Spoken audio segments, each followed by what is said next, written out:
नमस्कार दोस्तों, child care with Ayurveda में आपका बहुत बहुत स्वागत है। दोस्तों, आज मैं आपको वैक्सीनेशन की पूरी जानकारी दूंगा कि वैक्सीनेशन के बाद में आपको किन किन चीजों का ध्यान रखना चाहिए, वैक्सीनेशन के पहले किन किन बातों का ध्यान रखना चाहिए।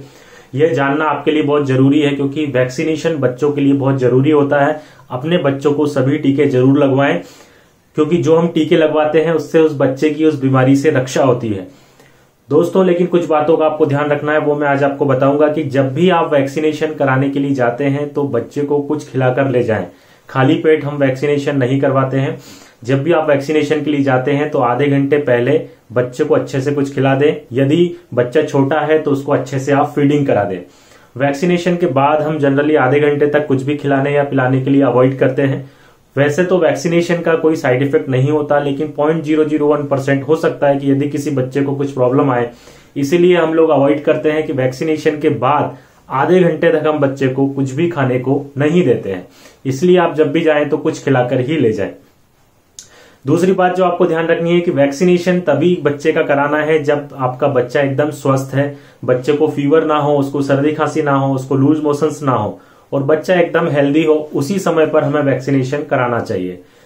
अब यदि आप मान लीजिए कि आपकी ड्यू डेट आ गई है बच्चे की और बच्चा स्वस्थ नहीं है, तो कई पेरेंट्स क्वेश्चन करते हैं कि बच्चे की डेट तो आ गई है तो हमें वैक्सीन लगवाना चाहिए या नहीं लगवाना चाहिए। तो दोस्तों, बिल्कुल उस समय आपको नहीं लगवाना चाहिए। बच्चा जब पूरी तरह से स्वस्थ हो जाएगा तब उसके बाद हम वैक्सीनेशन लगवाएंगे। जो आपकी ड्यू डेट है उसको आप थोड़ा सा पोस्टपोन करिए और उसके बाद वैक्सीन लगवाइए। टीका लगने के बाद बच्चे को कुछ वैक्सीन ऐसी होती हैं जिसमें कि बच्चे को बुखार आ जाता है, तो उसके लिए आपको बुखार उतरने की दवाई अपने पीडियाट्रिशियन से लेना है।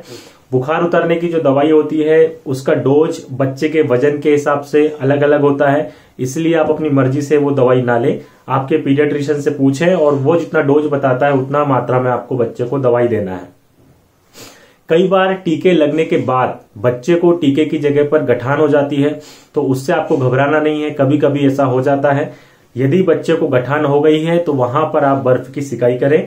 दिन में 2 बार बर्फ की सिकाई करिए। उससे धीरे धीरे आप देखेंगे कि गठान छोटी होती जाती है और अपने आप खत्म हो जाती है।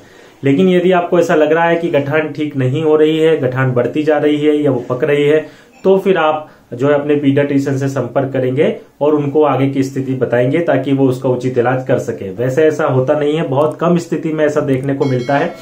अधिकतर कंडीशंस में यदि गठान पड़ती भी है तो वो ऑटोमेटिकली धीरे धीरे ठीक हो जाती है। दोस्तों, टीके जन्म से ही लगना शुरू हो जाते हैं। जन्म के समय सबसे पहले बच्चे को BCG का टीका लगाया जाता है जो बच्चे की ट्यूबरकुलोसिस से रक्षा करता है। इस टीके में आपको एक विशेष बात का ध्यान रखना है कि 1 महीने के बाद यह टीका अपने आप पकता है। इससे पेरेंट्स कंफ्यूज हो जाते हैं और उनको लगता है कि यह वैक्सीन का साइड इफेक्ट है, जबकि ऐसा नहीं है। दोस्तों, यदि आप देखेंगे उल्टे हाथ पर जो ऊपर की तरफ जो वैक्सीन लगाई जाती है वो जन्म के समय लगाई जाती है और 1 महीने के बाद में वो पक जाती है और उसमें दाना सा हो जाता है। तो कई पेरेंट्स कंफ्यूज हो जाते हैं, उनको लगता है कि अरे ये क्या हो गया, जबकि ये एक नॉर्मल प्रोसीजर है और ऐसा सभी बच्चों को होता है और वो अपने आप ठीक हो जाता है। इसलिए उसमें आपको घबराने की बिल्कुल भी जरूरत नहीं है। उसके बाद जो अगला टीका लगाया जाता है वो 1.5 महीने, 2.5 महीने और 3.5 महीने पर 3 बार टीके लगाए जाते हैं। सबसे ज्यादा जो टीके लगते हैं वो इसी उम्र में लगते हैं और उस समय बच्चा छोटा होता है, इसलिए थोड़ा सा बच्चा परेशान कर सकता है, लेकिन उसमें घबराने की जरूरत नहीं है। जो हमने आपको दवाई बताई है वो दवाई आप दे सकते हैं, उससे बच्चे को समस्या का सामना नहीं करना पड़ेगा। टीका लगने के बाद जो बुखार आता है वो बुखार 24 से 48 घंटे तक रहता है, लेकिन यदि 48 घंटे के बाद भी फीवर कंटिन्यू है तो हो सकता है कि उस बुखार का और कोई कारण हो। कई पेरेंट्स का एक क्वेश्चन होता है कि यार टीका लगने के बाद हम बच्चे को नहला सकते हैं, तो ये आपके ऊपर डिपेंड करता है। आप बच्चे को बिल्कुल नहला सकते हैं यदि आपका बच्चा कंफर्टेबल है, उसको कोई प्रॉब्लम नहीं है, उसको दर्द नहीं हो रहा है, वो रो नहीं रहा है, उसको फीवर नहीं है, तो आप बिल्कुल बच्चे को नहला सकते हैं।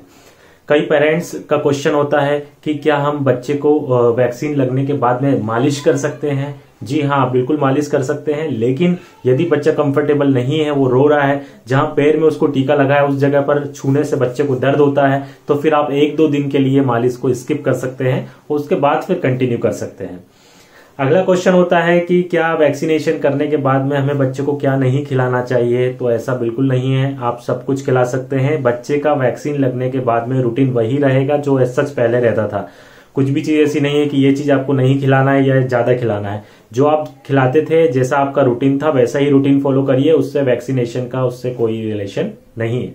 दोस्तों यदि हम गवर्नमेंट शेड्यूल की बात करें तो जन्म से लेकर 16 साल तक 7 बार बच्चों को टीके लगाए जाते हैं। सबसे पहला टीका जन्म के समय लगता है, उसके बाद 1.5 महीने पर, फिर 2.5 महीने पर, फिर 3.5 महीने पर, उसके बाद 9 महीने से 12 महीने के बीच में, फिर 16 से 24 महीने के बीच में, फिर उसके बाद 5 साल पर, फिर 10 साल पर, फिर 16 साल पर। इस तरह से हम देखेंगे तो 7 बार टोटल टीकाकरण किया जाता है। ये गवर्नमेंट शेड्यूल का टीकाकरण है। इसके अलावा और भी कई सारे वैक्सीन है जो बच्चों को लगवा सकते हैं, लेकिन सबसे इंपॉर्टेंट चीज है कि जो गवर्नमेंट शेड्यूल के वैक्सीन होते हैं वो बच्चों को जरूर लगवाना चाहिए, वो नेसेसरी वैक्सीन होते हैं। इसके अलावा ऑप्शनल वैक्सीन है, यदि आप चाहें तो वो वैक्सीन लगवा सकते हैं, लेकिन बच्चों को जो टीके गवर्नमेंट में बताए गए हैं वो टीके जरूर लगवाइए।